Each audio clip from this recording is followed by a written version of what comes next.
Go. Yung ano, yung Maybe. mature na babae. Congratulations. Yan, yung sinasabi ko. Wow! Oo nga yun. Yes! Sayaw ka, sayaw. Yu, yu, yu, yu, yu.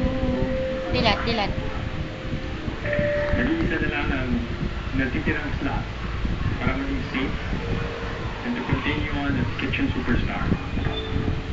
Nung isa-isa na kasi yung tinatawag, so tatlo na lang ang naalala ko, ako, si Jack at saka si Kuya Sunny.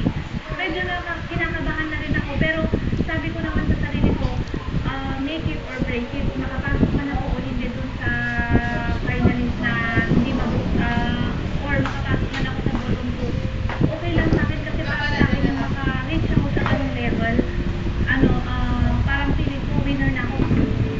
Kaya contestant, nakakuha nito. And they scored